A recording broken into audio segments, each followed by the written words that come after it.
You're watching History in the Making, the first patient ever at the University of Kansas Health System to walk while on this type of ECMO. On today's All Things Heart, we'll explain why this was so incredible, and you'll learn this patient's remarkable story of survival.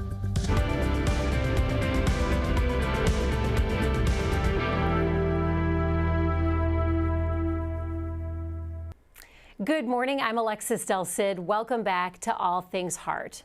VA ECMO is a mechanical way doctors can keep patients alive when their heart isn't working. It gives your heart and lungs a break from working overtime, and in most cases, when someone's on it, they'll stay in bed and they won't move very much at all. Not Richard Johnson. If you don't know exactly what's happening here, you may think it's simply a patient surrounded by his care team, which is true. He's lucid. You ready to come up? Yeah. Even has his sense of humor. How are you feeling? Never thought of that. I was focused on that. But patient Richard Johnson is about to make history. 1, 2, 3, push on up. Be strong work. You're watching the first patient ever at the University of Kansas Health System to walk while on this kind of ECMO. Here you go. Good job, Daddy. It's been a journey. It's been a heck of a ride. A heck of a ride is exactly how this free spirit would describe the past few months. But his wife, Marcy, who happens to be a cardiac rehab nurse, says her free-spirited husband can also be incredibly stubborn. I had asked him to come with me to the hospital for about 2 weeks straight, almost going on 3 weeks. So yeah, I wasn't going to admit that. We'll explain VA ECMO in a little bit, but the events leading up to all this began way back in 2007. That's when Richard was first diagnosed with congestive heart failure. He successfully managed it for years with a pacemaker and medication. Doing so well, he moved to Maui to teach surfing and lead kayaking and whale watching excursions. It's where he met his wife, Marcy, who, as fate would have it, was his next-door neighbor. Of all the stars, we collided. They fell in love through their shared love of the ocean. What sealed it for Marcy was when Richard pulled a diamond out of the ocean and gave it to her. No, really. one day I had lost my real diamond as we were snorkeling, and I kind of was like panicked because I couldn't believe I left him in and went, into the ocean. And so he goes down, and in all this sand And reef, and reef he finds his diamond, and right away I started thinking, oh my gosh, isn't this the guy? He got me jewelry out of the ocean. Even when Richard's heart did become an issue, as much as he didn't want to face it, ultimately they moved back to the Kansas City area to be near Richard's grown children. Marcy began working at the University of Kansas Health System.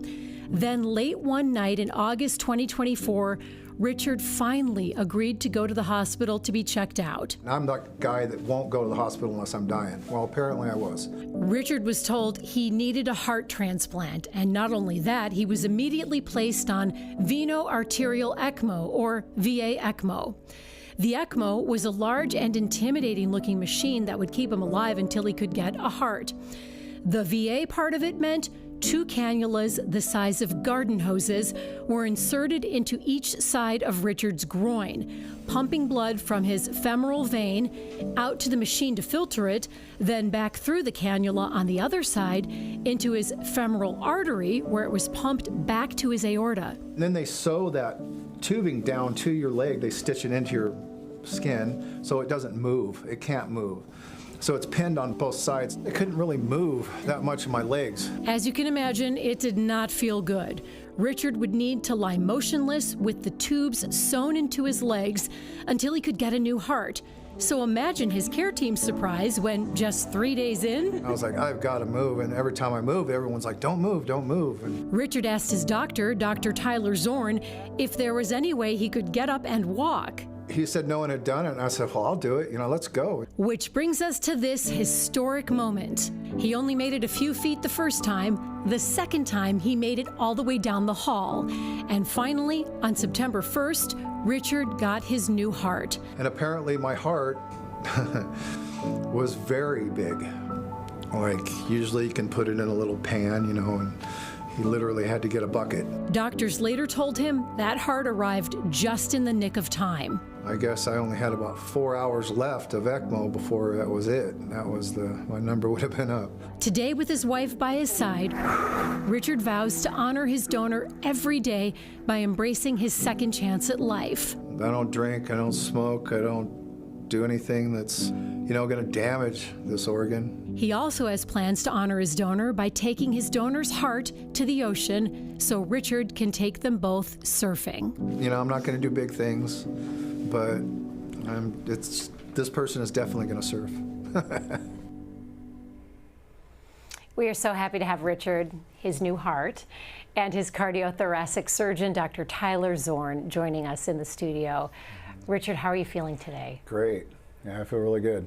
You've got some envy of your friends who are still in Hawaii because you were showing us pictures of dolphins that they've recently taken, and you can't wait to get back there. Yeah, I'm stoked. I'm ready to go, for sure.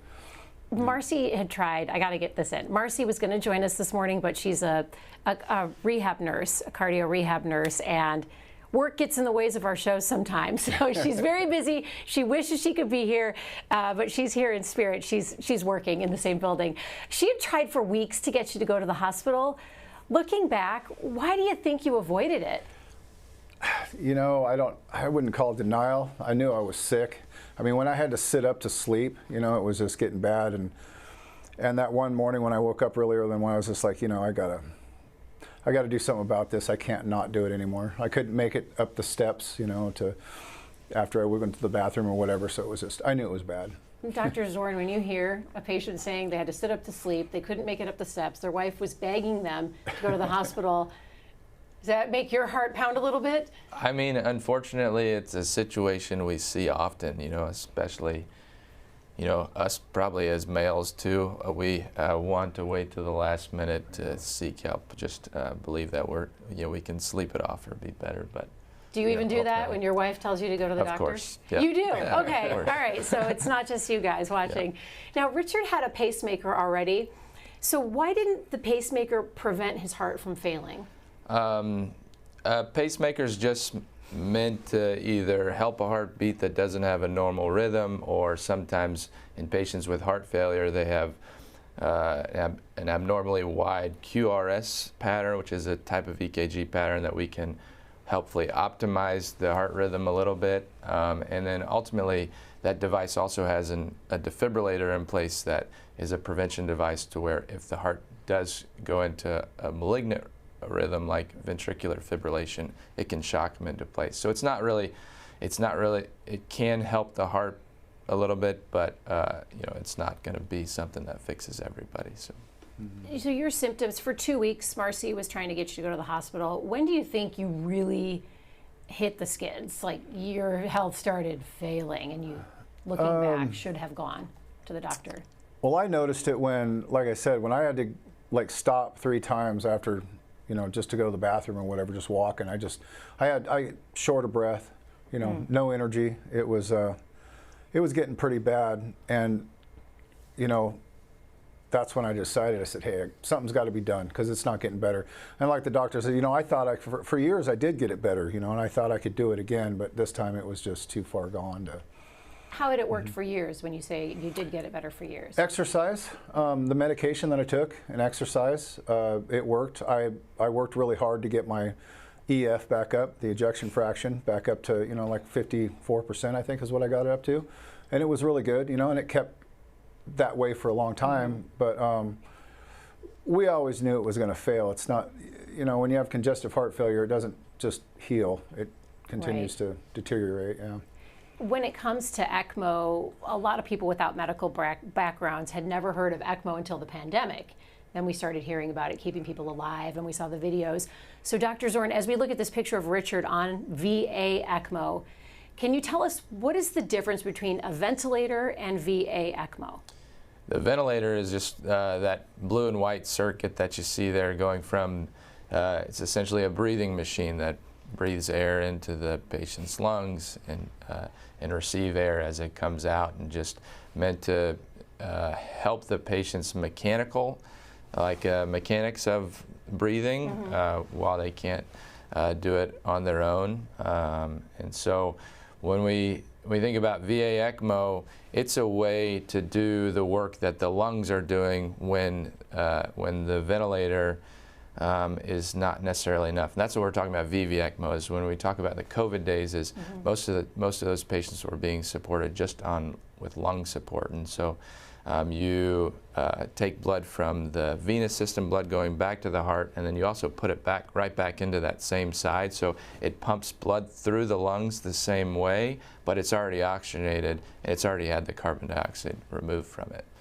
So is VA ECMO another step of care when even regular ECMO isn't working? So it's when you're using it for a different mode of support. For Richard, he needed it to support his heart, and so you can't place a person on just lung support or VV ECMO when you need to support the heart as well. So it's just, VA ECMO is where we drain the blood coming back to the heart, and then we give it to, we essentially bypass the heart and we put it in the arterial side so we can provide a steady stream of blood flow in a pressurized way so that all his brain, kidneys, all of his organs of his abdomen can receive the blood flow they need while his heart isn't strong enough to pump it. That's where the tubes come in. That's where the tubes come in.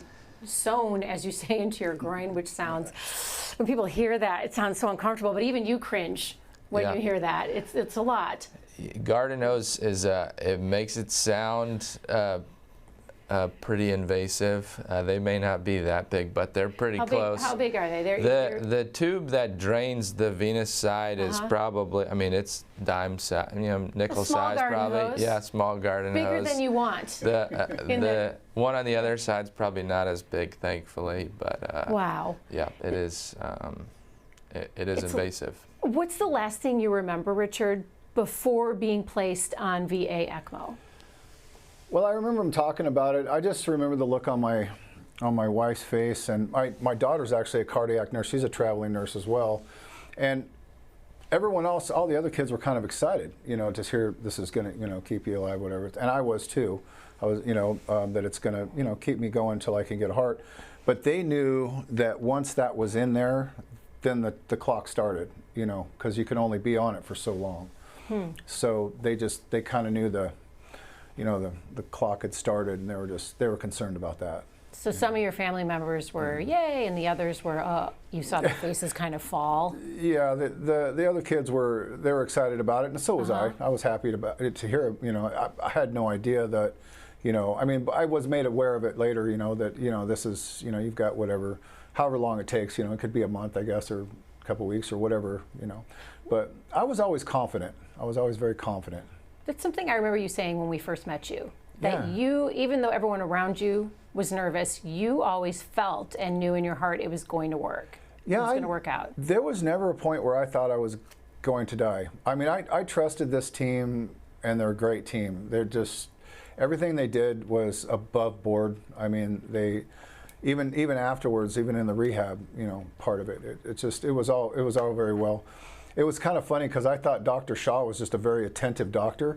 I didn't realize, but he told me later that he was very concerned. Every 4 or 3 hours he was in my room, and it was like, wow, this guy just, I guess he likes me or something. And he's like, no, you were the sickest dude in the hospital. He's like, you were the sickest man here. Is that, you agree? That's accurate.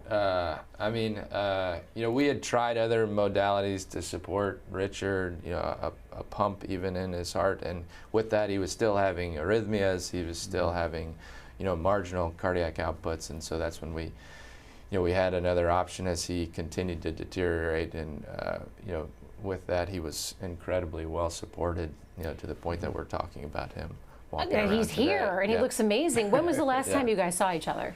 It was his initial hospitalization for his transplant. Last time. He certainly looks different. So you look in a good way. fantastic. Yeah. Thanks. When we first met you 4 or 5 months ago, your coloring looks even better than it did then.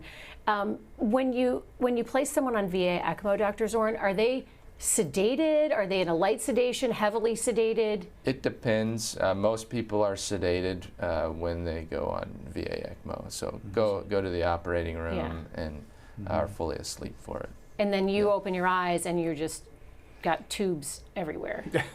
Well, a lot of people that are on VA ECMO, and this is why we worry about it and don't just do it in everybody, one, because it's garden hoses and it's invasive, and it's why this story is special, is because most people, once they go on VA ECMO, they don't even get the breathing tube out. Now we're getting more progressive in what we do and how we take care of people, so we're extubating more people, as we say, or getting them off that breathing machine we talked about earlier. And now we're getting to the point where we're mobilizing people on VA ECMO, which is incredibly important because, like you're saying, that clock starts, and it's, you know, it's amazing how deconditioned people can get just by lying in bed, you know, waiting for an organ or waiting for whatever. When you talk about the clock starts ticking, how much time do you have? Is there a set amount of time once a patient like Richard is on VA ECMO where you know you've got to get a heart in them? The clock is really the race against complications associated with being on VA ECMO. And, you know, nothing we do in the hospital is free. There's risks associated with it. And certainly the longer you're on that device, the more you can get complications with bleeding, complications with, you know, leg issues. You can get complications with just being in bed for a while, and everything that comes with just being in the hospital and being critically ill. And so that's really what we're up against now. You know, obviously in the COVID days, as we talked about prior, people are being supported on VV ECMO for prolonged periods of times, months.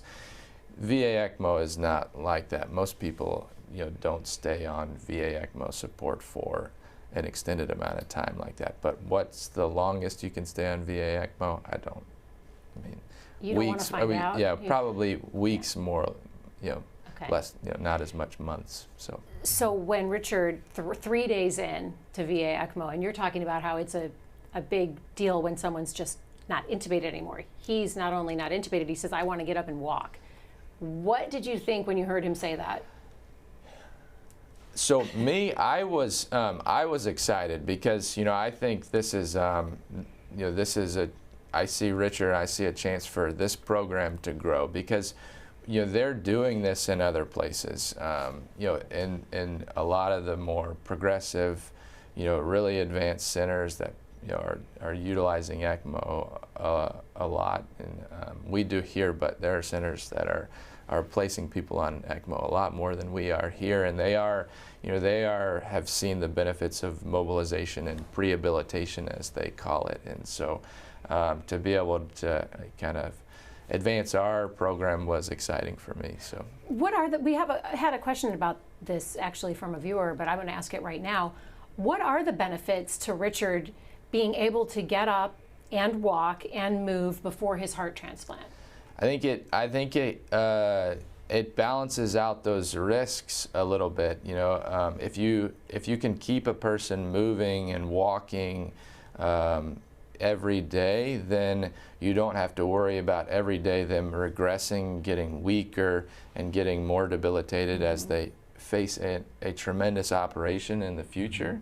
But they're actually getting stronger and actually putting themselves in a place for when they do get the heart transplant, they progress through the hospitalization just like they should. You know, we see patients on VA ECMO a lot, unfortunately, that go into the operation. And the sicker you go into the operation, the harder it is on the back end. And some of that you just can't do anything about. But in Richard's case, is you knew he was a motivated guy, ready to get up and move. You know, it almost erased that deficit that we had to start. And so once he got his transplant, he was ready to take off. Speaking of motivated, usually we hear doctors say they really need to push their patients. You were the opposite. You were really pushing to do new things, and I want to let our viewers listen to what you told your nurses. Can I just kind of use my knees for a minute and course just you can. see where I'm at?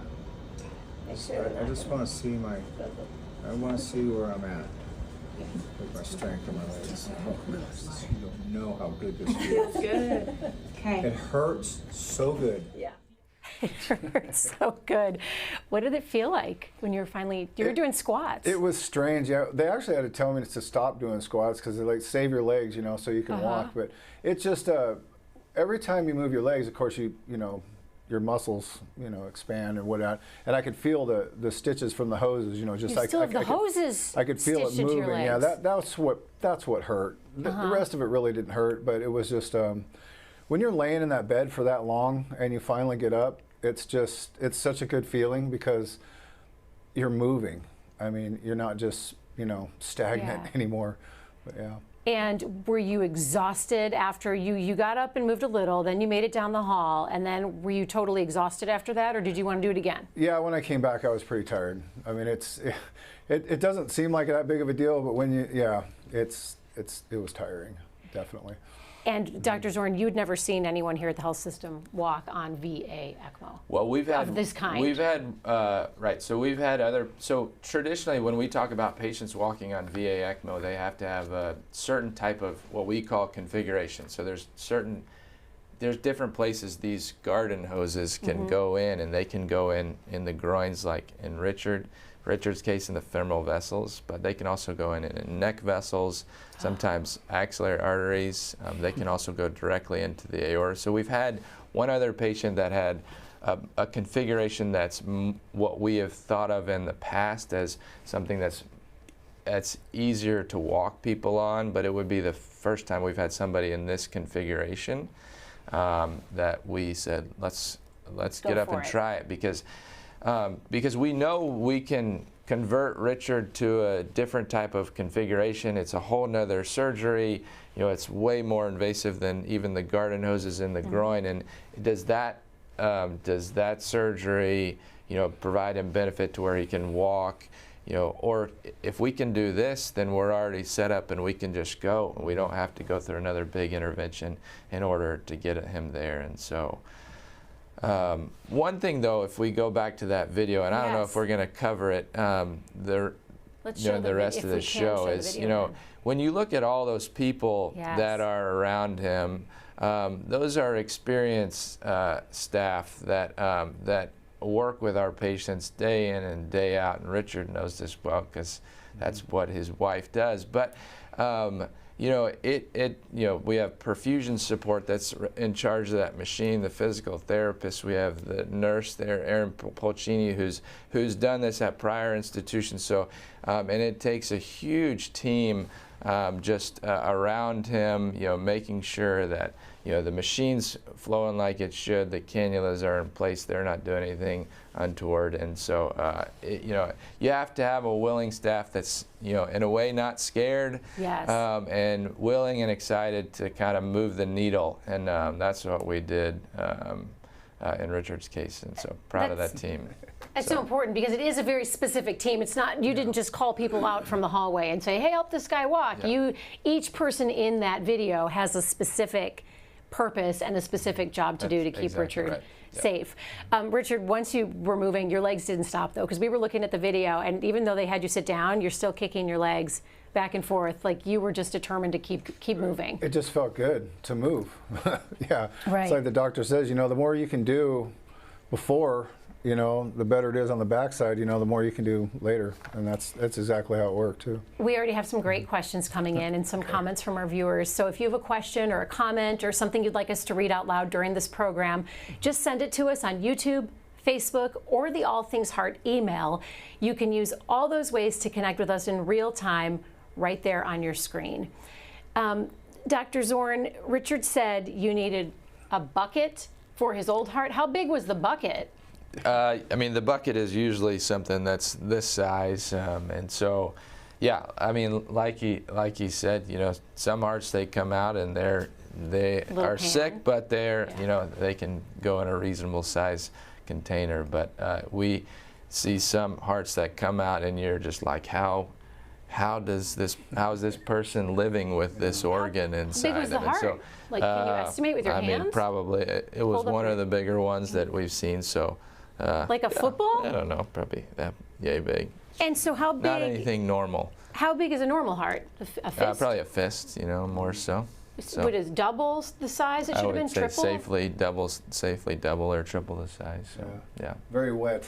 but Wet is wet. I would imagine anything wet coming out of your chest, but was wetter worse? What just do you mean by wet? bigger, sicker, not moving really.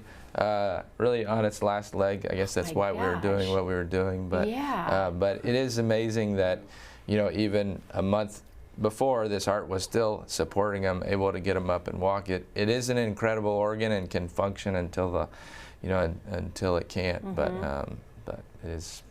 Mentally, remarkable. do you think his mental state helped too? How much do you think that has to do to the I mean, physical? When you don't have to push people every day and they're ready to push themselves, that's. It makes a huge difference in how we take care of patients and how they progress in the hospital. One of the beautiful things, Richard, you said was you've made a promise to honor your donor by living the best life possible. Have you been able to contact your donor's family yet or reach out to them? So we have to wait a year, and then I can write a letter, and then they will, you know, the transplant people can approach them, can ask them if we can, you know, if they want to talk or if they want to actually meet or whatever, if they, you know, communicate basically. So I'm just waiting for that point. It's got a few more months. Yeah. You know what you're going to say? Have you already been crafting it in your mind? Yeah. I mean, it's what do you say, you know, other than, you know, I'm grateful, thank you, and, you know, I'm going to do everything I can in my power to, you know, keep this going strong, you know, this person. I'm, just very thankful, very grateful.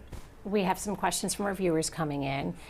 Jeremy Yenser writes, well, Richard, sickest guy in the hospital, sounds like the worst award ever, but you look so great now. Could you tell us how you mentally handled or coped with having to feel that stuff all the time? He's talking about the hoses, I imagine. And then Jeremy goes on to write, I get squirmy and wiggly just donating blood for a few minutes, let alone what you had to go through. That's a valid question. Yeah. Honestly, just with my family around and stuff, I tried to just kind of block it out, just not think about it, you know, just didn't dwell on it.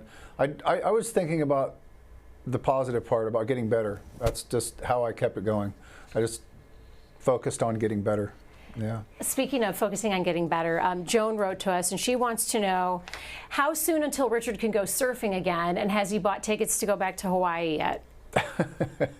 You know, it's kind of funny. We are going back to Hawaii in 26. I'm going to wait till February 2026. I have to wait about a year. Just kind of, that's, you know, they kind of call it the honeymoon period or whatever, just so I know that everything's good. There's no rejection of any way, which there hasn't been. Everything has been doing very well. But then, yeah, in 2026 is when I'm going to go back in February. Yeah. Does he have to wait to fly anywhere or just surf? No.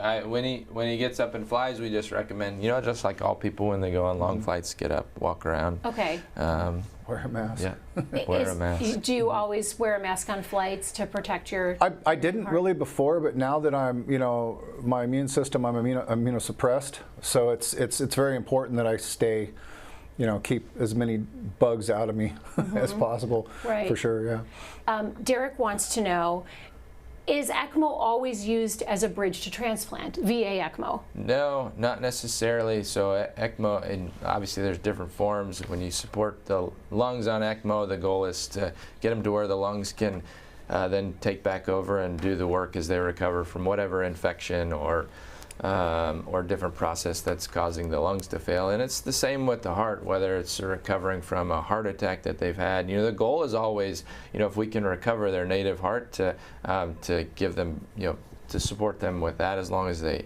have to, because the transplant is, you know, it's a big operation. You can't just, you know, there's not organs that we can purchase on a shelf, and so and a lot of times, you know, it's just a temporary thing, and hopefully the heart gets better. But you know, when patients like Richard come in that have already had heart failure for a long period of time, have been on medicines, you know, you know, or you can just look at the heart and you say, this is clearly not something that we're going to be able to treat through, especially as they get sicker and get into kind of shock stages like Richard did. Then you obviously know that's a different patient population that's going to have to progress towards transplant. So, such a remarkable journey, and that is the coolest video. So thank you for letting us share your journey. Absolutely, thank you. As we wrap up this discussion, I would love some final thoughts from Richard and Dr. Zorn. Richard, I want to start with you. What do you want our viewers to know who are watching? Stay positive. I mean, that's one of the biggest things I could say. You know, something that's going into a situation like me, I never thought I was going to be here. I was always a great athlete, you know, my whole life pretty much. You know, I never had a problem. I caught a virus, and that's what happened. And attacked my atrium, but I always just stayed positive. You know, exercise, listen to your doctors. Don't, you know, they're doctors for a reason.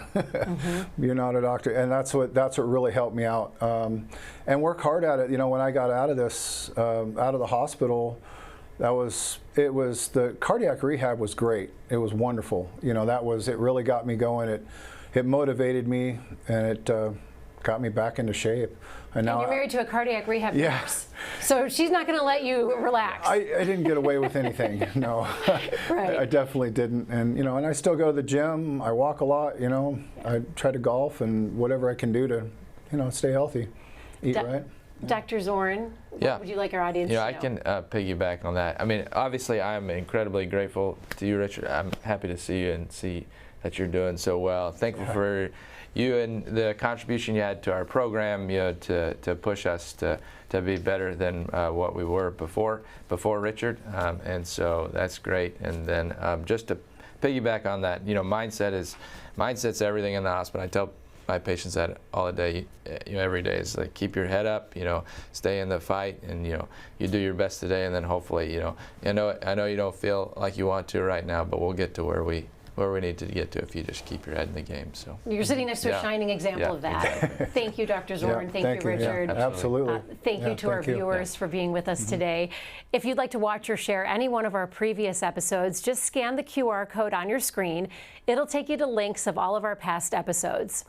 Coming up next week on All Things Heart, one cares for patients with mechanical hearts, one guides patients involved in clinical trials, and this one has grown her career into managing an entire program. What all these healthcare providers have in common, Thursday at 8 a.m. Coming up Friday on the Morning Medical Update. Even the skilled hands of a surgeon have their limits. Now robots are bringing tinier tools and more precise movements into the OR. I'm Alexis Del Cid on the next Morning Medical Update, how robotic surgery leads to less pain and shorter hospital stays. The advantages for both surgeon and patient, Friday at 8.